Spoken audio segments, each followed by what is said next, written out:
So I'd like to start this video off by thanking Nebraska's PBS and NPR stations for delivering me such a beautiful article, something fun to talk about, something I think uplifting that'll make, maybe a lot of you guys and gals days out there just a little bit better, as you are sure to get a laugh out of this. So I'd like to just read you the title. Farm tools were designed for men. That's a problem for the increasing number of female farmers. Now, this is an interesting article because it's almost like a sales pitch in a lot of ways. And there's some honesty in it. And there's also some complaining and ridiculousness. And what I don't like about what they did here is they try to put the blame of this on farm companies that manufacture equipment. Okay? Because at the end of the day, if you look at least the data they provide, the amount of female farmers is about 36% roughly. Now, it's actually gone up quite a bit. They claim like 7%, I believe, or something in the census. So it's gone up. It's increasing.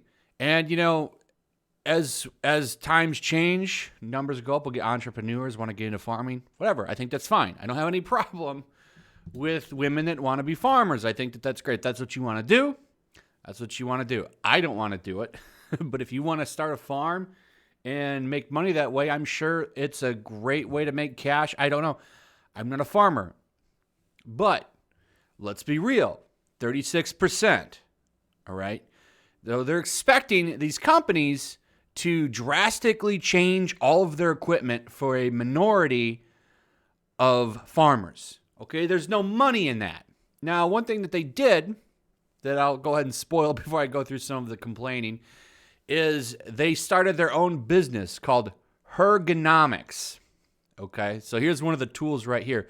Liz and Ann Adams designed this ergonomic spading fork, which capitalizes on the user's lower body strength by enlarging the fork step. That's great. So this is what you should be doing, is filling the need in being a true capitalist. I have no problem with this. In fact, I think that this is fantastic. But it's almost like they're trying to get the company to buy their stuff and shame them into doing it, or like get them to do it so they don't have to sell it. It's like, what are you doing? So let's go through this article. We're not going to read the whole thing. I just think some of it's funny because there's a lot of complaining. So check this out. So let's start a little bit down here. However, as a woman-owned and operated business, one of the biggest hurdles they face is their farm equipment, especially their John Deere tractor. It presents a myriad of problems, all stemming from the fact that it was designed with a man's upper body strength in mind. For example, tractors often pull different implements from behind, including plowers, tilters, or mowers. Switching these implements out is no small feat. It requires a lot of upper body strength. I can only hold on for so long, Sporgan says. So if I can't get out there within the first couple of minutes, I can't hold it anymore because my shoulders give out. Well, so imagine talking about, lifting it off of the hitch and putting the next one off. Yeah, that could be pretty heavy. Like I said, I'm not a farmer, so I'm just kind of going at this. But yeah, it's going to require upper body strength, I'm sure. But this is where, as the capitalists, you already invented this piece of equipment down here. You come up with something else. What's the solution for that? You're changing the whole way, like, trailer hitching is done. Like, I don't know if that's even possible. What's the solution there? Some jobs are just tough and require strength. I don't know what you want out of that. That's like, what's next? You're going to say, like, construction equipment is sexist? I really just don't think that that's going to really work out very well. And another thing here, and this is a problem with the data in that census, is I think it's pretty safe to say that there's various types of farming, right? I don't think that that's a crazy concept to say. There's probably various types of farming. So, like, what kind of farming is that 30% or that 36% doing? Is it stuff that all requires, like, heavy lifting and all that? I'd imagine a lot of farming does. But, like, I would imagine that there's certain kinds that require for sure a lot of strength and some that doesn't, right? I'm just kind of guessing there. Because it's not farming's not all in one picture. Some people have cattle or just grow crops. I mean, there's different kinds of farming. So I would imagine some things are easier than others. So are supposed to change all equipment? So how do you even do that? Change equipment and not have to use strength? There's some strength. There's one where it talks about this. So listen to this. It's not just switching out the tractor's implements. It's everything about the way the tractor's designed. She finds the parking brake almost impossible to engage. The fuel tank is located at the top of the tractor, meaning that she has to lift a heavy fuel can above her head to gas up. What's the solution there? A machine a robot that picks up the gas can and puts it in there. You know what you could do? It's just a thought.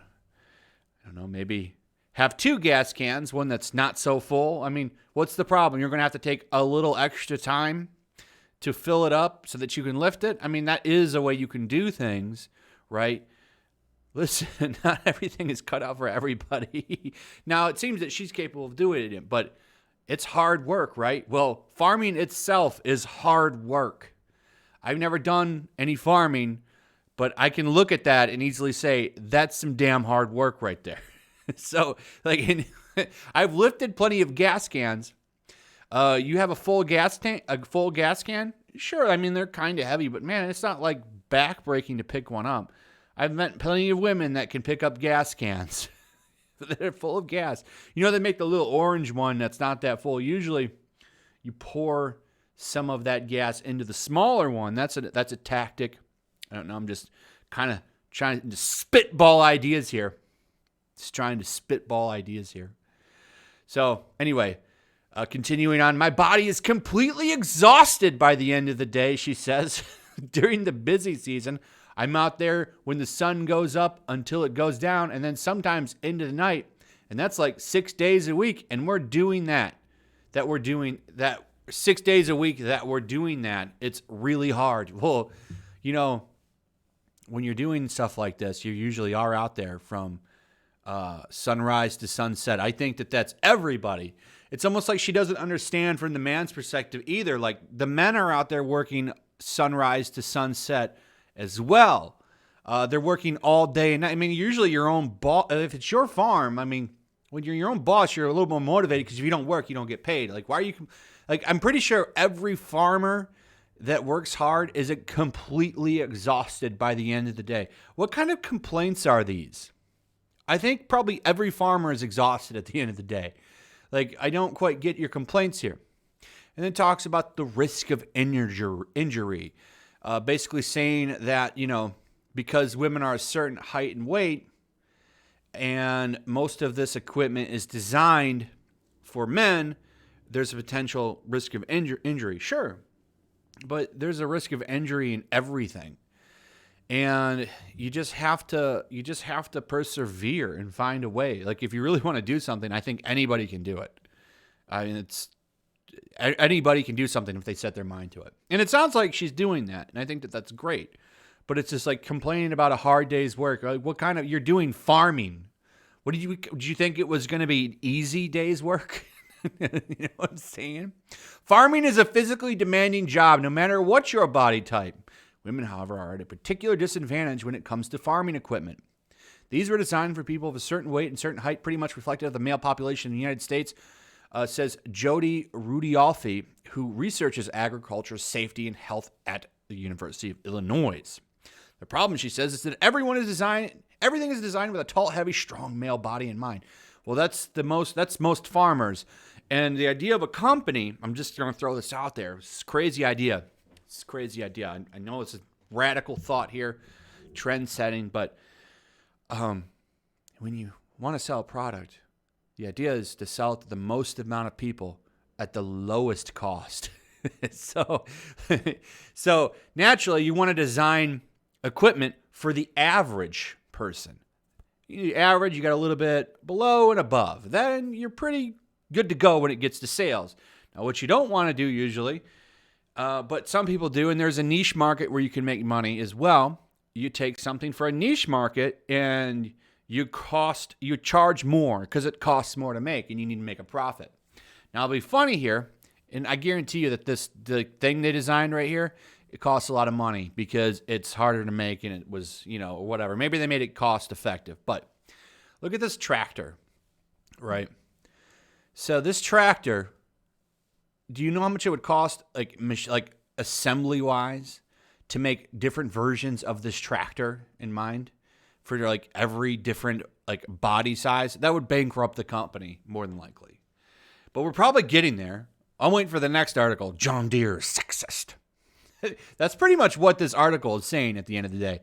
That farming is sexist. That's basically it. And they're talking about how she can't reach the pedal on the on the tractor. Well, I got to tell you, there's little people that drive cars. Okay? There's plenty of short people. You know what they usually do? They get like special things made for the pedals. Those do exist, and I imagine they're easy to apply to tractors. But what are we doing here? Instead of just taking that route and customizing things, and everything is customizable, to make your life better, what you're doing right now is trying to shame John Deere and other outlets to make costly equipment and potentially probably hurt the company. So, I mean, at the end of the day, this is pretty much it. The rest of it goes on to talk about their business, like it's selling their tool and stuff. And they get a statement from John Deere who basically say, we take the average size of people and make our equipment based on that, which is what every single company does. I'm a little bit taller, for example. I'm over 6 foot, okay? And I like to ride motorcycles, right? I had to customize my motorcycle to make it comfortable because the average dude is like 5'8" or something. So naturally, okay, motorcycle companies design those to fit the average sized person. And because of that, I'm at a little bit of disadvantage. So I had to take a little bit of extra money and change the handlebars, which meant I had to change the cords out, which is expensive to do. Especially if you don't do it yourself, you got to pay labor. You're talking over $1,000. Easy. So, and I don't blame Harley. How dare they not make a motorcycle for a taller man? You know what I'm saying? I don't blame Honda. I don't blame any of these companies. It is what it is. What can you do about it? I don't expect them to make something for a smaller portion of the population. It just doesn't make sense financially for a company. Anyway. That's pretty much it. Hope you guys enjoyed the video. Let me know what you think. Also, if you would, please like and share the video, comment, make sure you're still subscribed. Subscribe if you're new, hit that notification bell. I'll see you guys on the next one. Peace.